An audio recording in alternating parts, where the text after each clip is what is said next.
If you've been watching my channel for a while, you should know there are a few things I can't stand, and rightfully so. That being dumbasses on the internet who profess nonsense, and fake fitness influencers.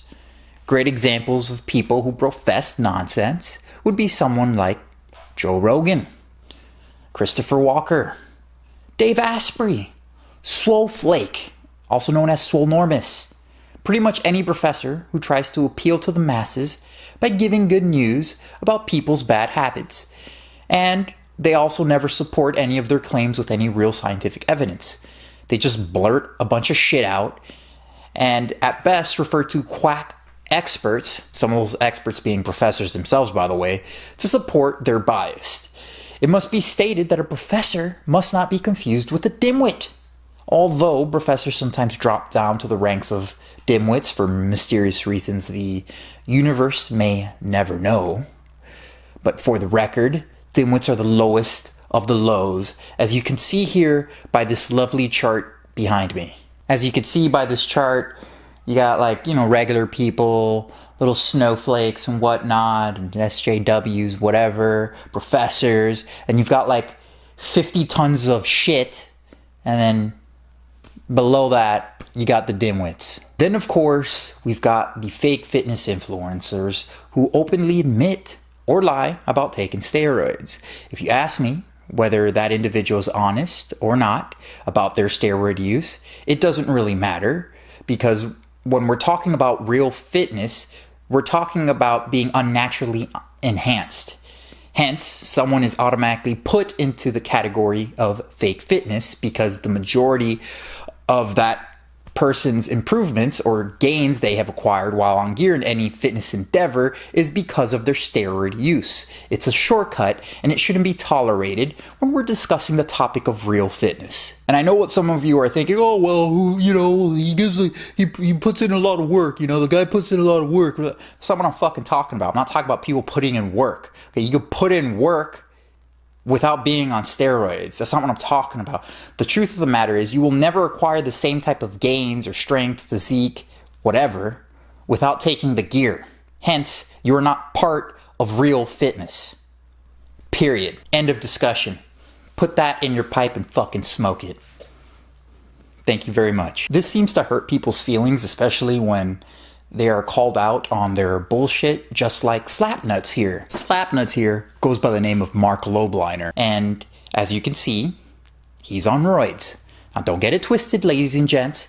I can give two flying fucks whether dipshit here wants to ruin his health or not. I don't care. It's the fact that he writes shit like this, and when questioned, his true bitch colors come out. Let's go ahead and read this piece of work by Mr. Fuckstick here. People always called me a health nut because I am vigilant about what I eat, I exercise for hours daily, and I take vitamins religiously. I'm not crazy. I'm a trendsetter. He also posted a picture with this legendary statement, as you see, setting some great trends there. Huh, Mark? Hey kids, you want to follow the trends of this fella with his bullshit diet and taking drugs because, he's a trendsetter. I mean, look at that roided out physique. I wonder if those people who called Mark a health nut, if they really just called him a nut and that's it. Or if those people even really exist to begin with.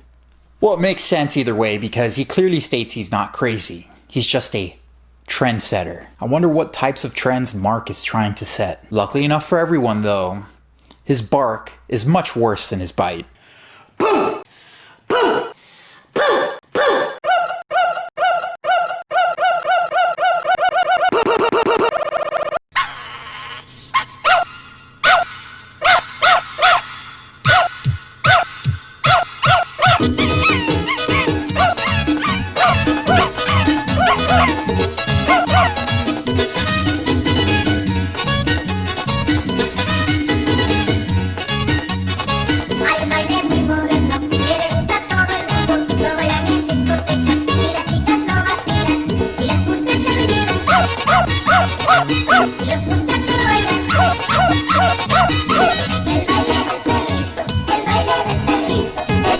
Okay, everyone, let's calm it down. Let's take it down a few notches. Little Chihuahua man out there takes little boy hormones in the ass, shared some breaking news not too long ago. I think we should all hear him out.